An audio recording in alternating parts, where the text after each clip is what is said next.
Hello friends, मैं अमन साहू आप लोगों को टीचर इंस्टीट्यूट के यूट्यूब चैनल पर स्वागत करता हूं। आज हम लोग पढ़ेंगे क्लास 10th का फर्स्ट चैप्टर यूरोप में राष्ट्रवाद का उदय। यूरोप में राष्ट्रवाद उदय को पढ़ने से पहले हम लोग जानते हैं राष्ट्रवाद क्या है। ठीक है, राष्ट्रवाद का अर्थ होता है राष्ट्रवाद का अर्थ हम कह सकते हैं देश प्रेम। ठीक है,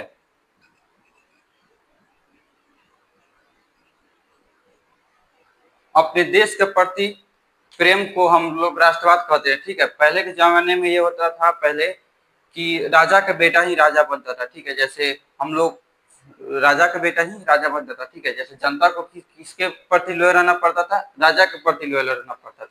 जब राष्ट्रवाद की भावना का उदय हुआ, जैसे राष्ट्रवाद की भावना का उदय भावना हम लोग में जागृत हुई, तो हम लोग क्या देश के प्रति लॉयल रहने लगे। ठीक है, तो आइए जानते हैं कि राष्ट्रवाद किसे कहते हैं। ठीक है, राष्ट्रवाद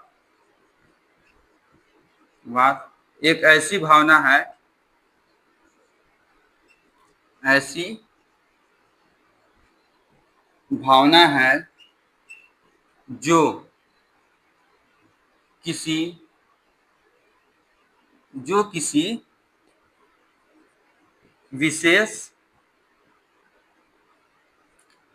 विशेष भौगोलिक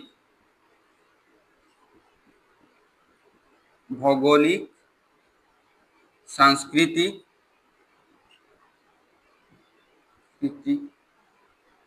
और सामाजिक परिवेश में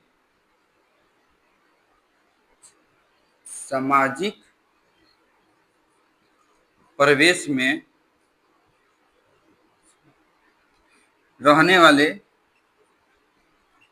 वाले लोगों के बीच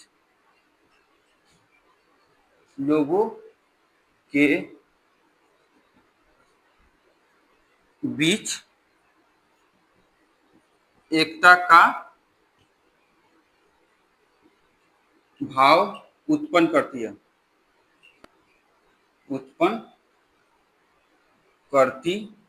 ठीक है, राष्ट्रवाद उसे कहते हैं, राष्ट्रवाद एक ऐसी भावना है। ठीक है, राष्ट्रवाद एक ऐसी भावना है जो किसी विशेष भौगोलिक मैंने कह सकते हैं जिस वैसा क्षेत्र जहाँ पे वैसा क्षेत्र जहाँ पे नदी पहाड़ जैसे सारे संसाधन है। ठीक है, विशेष भौगोलिक एवं सामाजिक एवं सांस्कृतिक वैसा क्षेत्र जहाँ पे विभिन्न प्रकार के संस्कृति जैसे बहुत सारे धर्म हो, जैसे हिंदू मुस्लिम सिख ईसाई ये सब, और एक सामाजिक परिवेश में जो जहाँ वहाँ के समाज में रहने वाले लोगों के बीच क्या एकता का भाव प्रदान करती है, उसे हम राष्ट्रवाद कहते हैं। ठीक है, तो नोट कीजिए राष्ट्रवाद किसे कहते हैं। इसको हम राष्ट्रवाद शॉर्ट में कह सकते हैं देश प्रेम। ठीक है, यानी देश के प्रति प्रेम को हम लोग राष्ट्रवाद भी कर सकते हैं। ये उसका डिफिनेशन हो गया।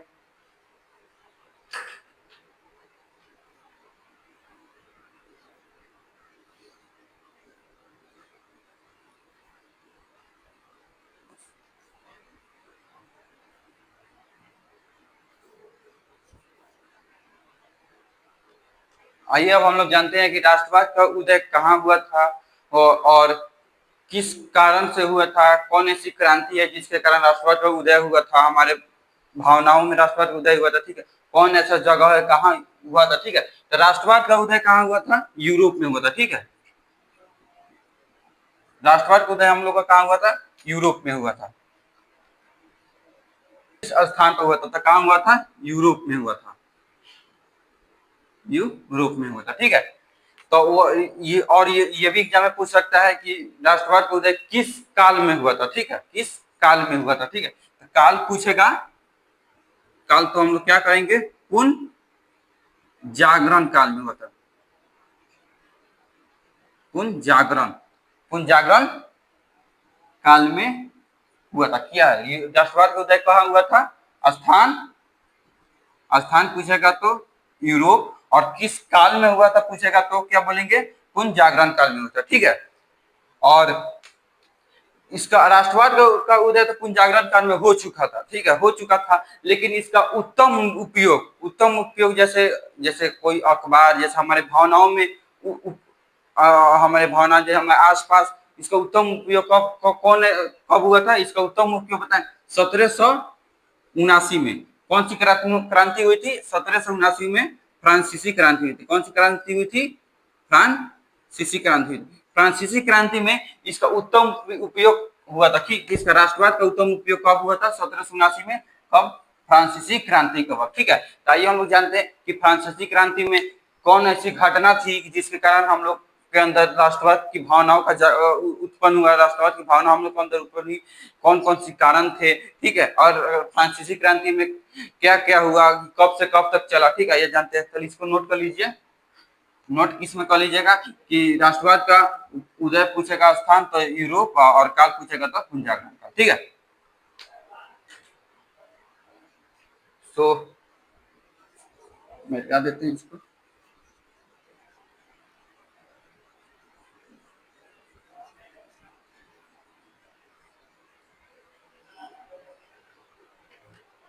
हम लोग पढ़ेंगे क्या? फ्रांसीसी क्रांति।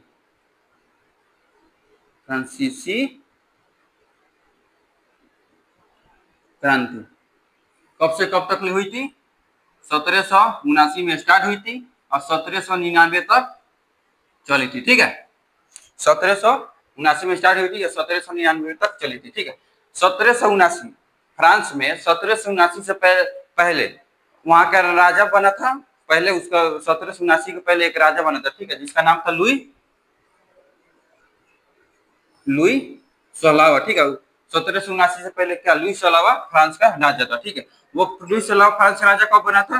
1756 में। ठीक है, यह एक कह सकते हैं लुई 16वां एक अयोग शासक था। अयोग माने हो गया, अयोग माने जैसे ये बहुत ही अय्याशी करता था, बहुत सा लड़ाइयाँ लड़ता था, और इसको ये भी कह सकते हैं कि ये इसको जहाँ अपने देश के प्रति उतना यति नहीं था, जनता के प्रति कुछ भावनाएं नहीं थी इसके अंदर।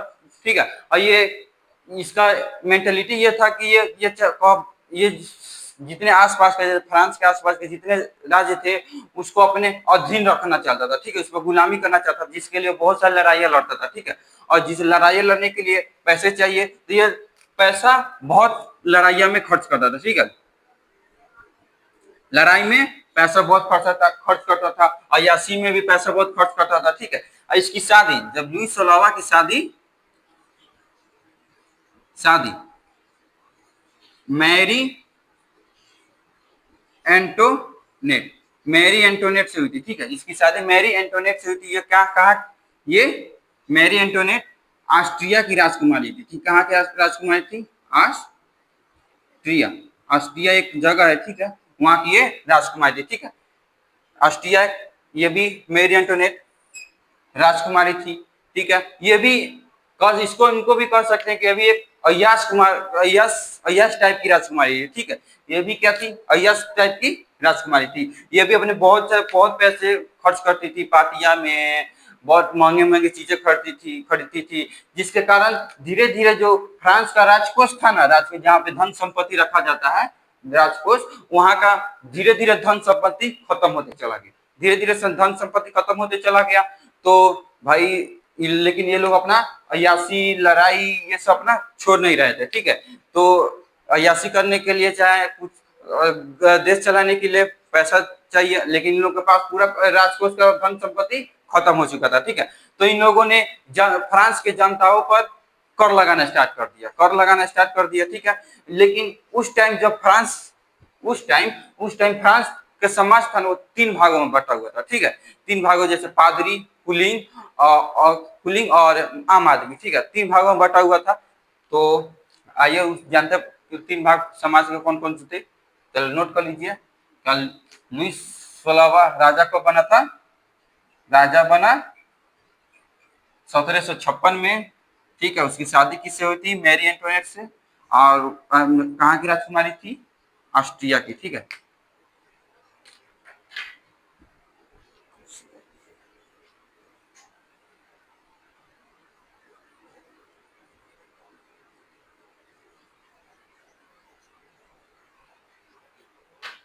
तो उस टाइम फ्रांस का समाज समाज तीन तीन वर्गों में बटा हुआ था, तीन वर्गों में बटा हुआ था, ठीक है। तीन कितने वर्गों में बटा हुआ था? तीन वर्गों में बटा हुआ था, ठीक है। फर्स्ट वर्ग का नाम क्या था? फर्स्ट वर्ग पादरी। फर्स्ट वर्ग में कौन आते थे? पादरी, पादरी वर्ग आते थे। सेकेंड वर्ग में आते थे कुलीन वर्ग, कुलीन वर्ग। और थर्ड वर्ग में आते थे आम आदमी, आम आदमी या जनता भी बोल सकते हैं, ठीक है।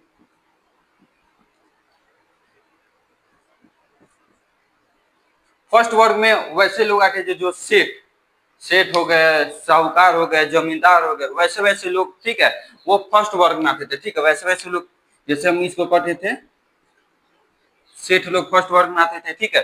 पुलिंग वर्ग जैसे सेकेंड वर्ग में आते थे नौकरी पेशा वाले लोग, जैसे वकील, इंजीनियर, टीचर, शिक्षक, और ऐसे और हो गए छोटे मोटे जो नौकरी करते थे वो वाले लोग क्या कुलिंग वर्ग में आते थे, ठीक है। सेकेंड वर्ग में आते थे, तब इसको लिख सकते हैं नौकरी पेशा वाले लोग इस वर्ग में आते थे, नौकरी पेशा वाले लोग, ठीक है। और थर्ड वर्ग में आते थे जो आम आदमी जनता है, उसमें कौन से लोग आते थे? बहुत लोअर टाइप के लोग आते थे, जैसे हो गए किसान, मजदूर, ये सब किस वर्ग में आते थे? हो गया किसान, मजदूर, ये सब लोग आते थे आम आदमी में, ठीक है। आम आदमी में आते थे, तो जो ये आम आदमी जो जो सरकार द्वारा जो अधिकार प्राप्त किया जाए, जैसे को हम लोग जानता है सरकार जो बहुत सारे अधिकार देते हैं, ठीक है। लेकिन जो अधिकार था ना, इन लोगों को जो थर्ड वर्ग में आते थे उन लोगों को कोई अधिकार प्राप्त नहीं था, कोई का प्राप्त नहीं था, ठीक है। इनको कोई अधिकार नहीं, इन लोगों को नौकरी नहीं करने दिया जाता था, इन लोगों को बहुत सारे जैसे अधिकार थे इन लोगों को नहीं मिलते थे, ठीक है। लेकिन सबसे ज्यादा कर इन्हीं लोग को लादा जाता था, ठीक है। जैसे जैसे इन लोग को सबसे ज्यादा कर इन्हीं लोग को देना पड़ता था, ठीक है। तो क्या हुआ, तो जब धीरे धीरे ये जो लुई सोलावा था, लुई सोलावा, जो धीरे धीरे जो ये थर्ड वर्ग के लोग थे ना, उन पर इतना ना कर लादना स्टार्ट कर दिया, इतना ना, जैसे जैसे नमक पर कर लगा दिया, मंदिर जाने पर, चर्च जाने पर कर लगा दिया, इस तरह जिसके कारण ये थर्ड तीसरे वर्ग के लोग थे बहुत परेशान हो गए, बहुत बहुत परेशान हो गए।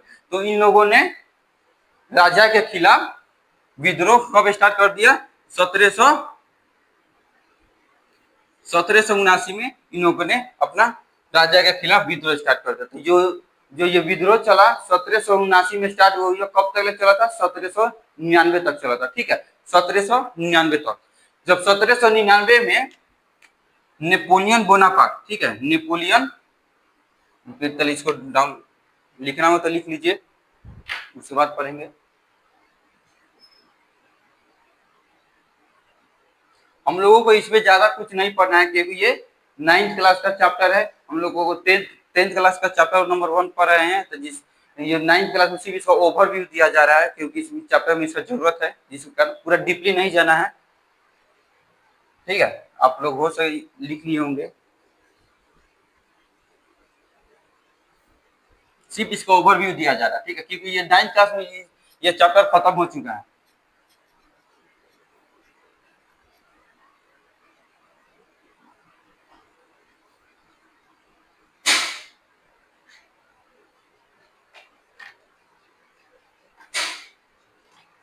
सत्रह सौ निन्यानवे में, ठीक है, 1799 में जो Napoleon Napoleon Bonaparte Napoleon Bonaparte था, जो 1799 ईस्वी में नेपोलियन बोनापार्ट था, उसने क्या फ्रांस की गद्दी पर फ्रांस की गद्दी पर कब्जा कर लिया, कब्जा कर लिया। जब नेपोलियन बोना लिया, गद्दी पर कब्जा कर लिया, तब ये जो फ्रांसीसी क्रांति है, जो फ्रांसीसी क्रांति है वो खत्म हो गई। ठीक है, वो अपने विराम पा गई और नेपोलियन बोनापार्ट अपना राज राज नेपोलियन बोनापार्ट अपना राज चलाने लगा। ठीक है, ऐसे चलाते चलाते सन 1815 में, सन 1815 में मित्र राष्ट्र में कौन कौन से लोग देश आते थे? मित्र राष्ट्र में आते थे प्रशिया, ऑस्ट्रिया,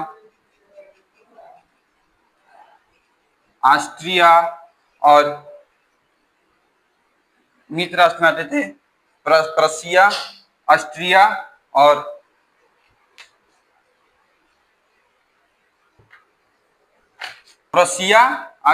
और रूस और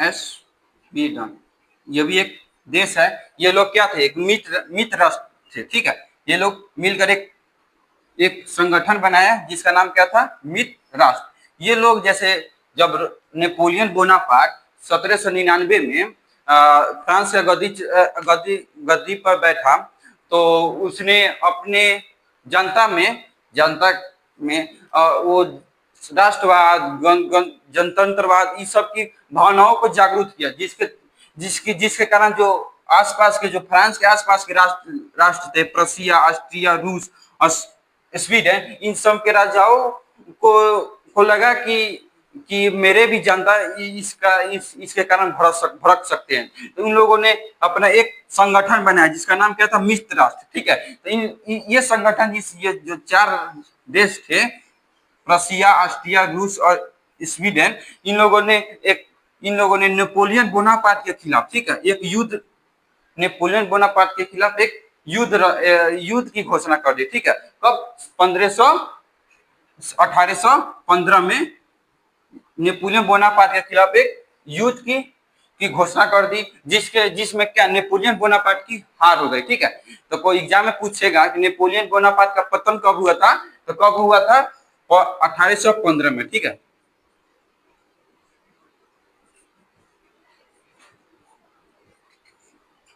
नेपोलियन बोनापार्ट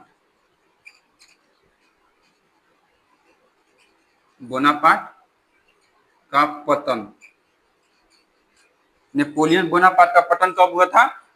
1815 में। एग्जाम में पूछेगा नेपोलियन बोनापार्ट का पतन कब हुआ था? 1815 में। तो नोट करना होगा तो नोट कर लीजिए।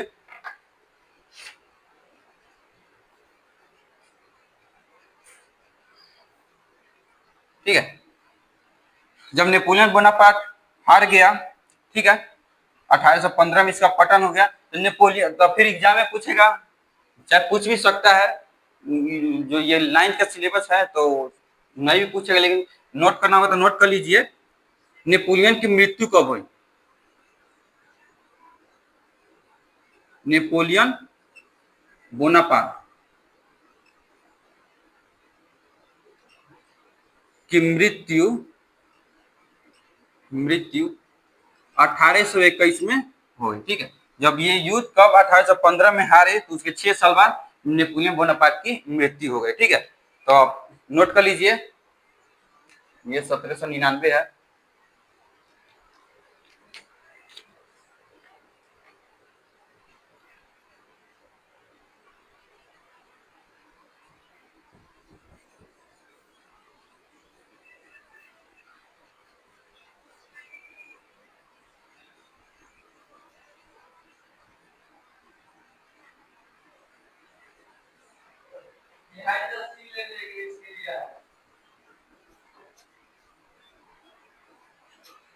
नेपोलियन बोनापार्ट का जब पतन हुआ, कब हुआ था? 1815 में। तो उसके बाद जो मित्र राष्ट्र विजयी राष्ट्र है, वो मित्र राष्ट्र एक संगठन है जिसमें कितने राष्ट्र थे?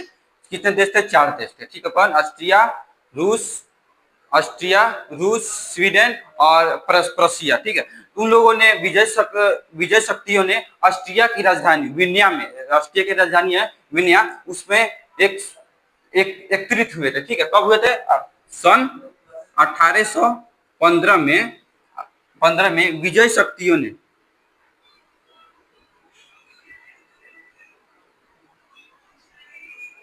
विजय विजय शक्तियों ने ऑस्ट्रिया की राजधानी, ऑस्ट्रिया की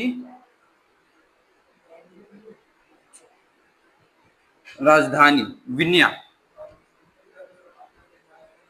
विन्या में एकत्रित हुए।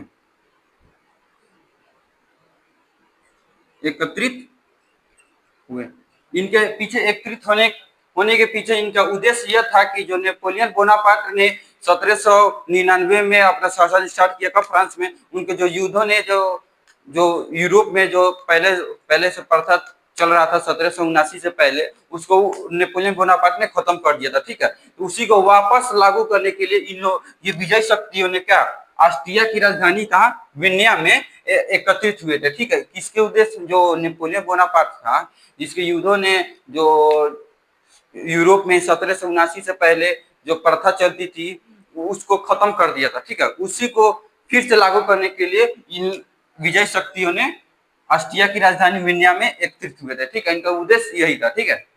तो नोट करना तो नोट कर लीजिए,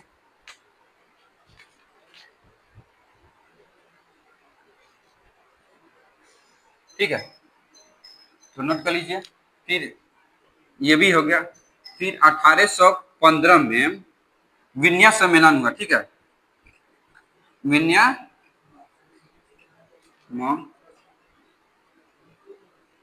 विन्या सम्मेलन की मेजबानी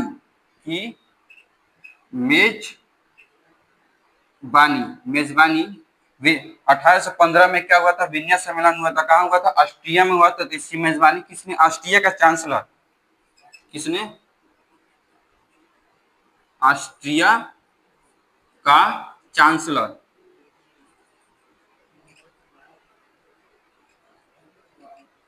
ऑस्ट्रिया का चांसलर मेटरनिक ने किया था। मेटरनिक ने किया, ठीक है। जो 1815 में विजय शक्तियों ने ऑस्ट्रिया की राजधानी विन्या में एकत्रित हुए थे, जिस उद्देश्यों को यूरोप में लागू करने के लिए उसका सम्मेलन कब हुआ था? 1815 में ही हुआ था। कहाँ हुआ था? ऑस्ट्रिया की राजधानी विन्या में। उसको हम ऑस्ट्रिया की राजधानी विन्या में हुआ था, इसके लिए हम उसको क्या कहते हैं? विन्या सम्मेलन कहते हैं, ठीक है।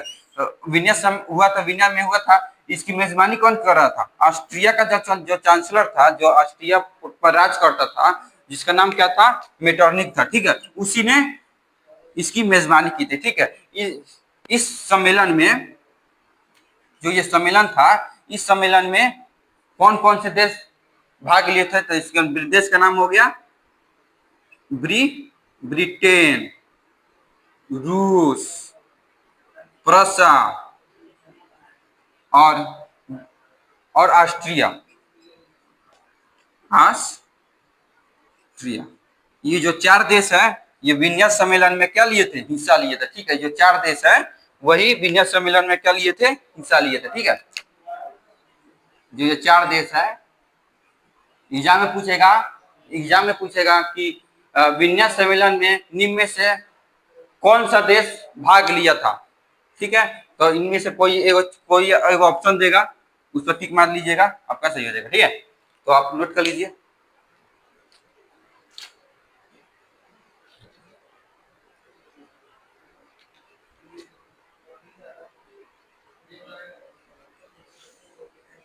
नोट कर लिए होंगे।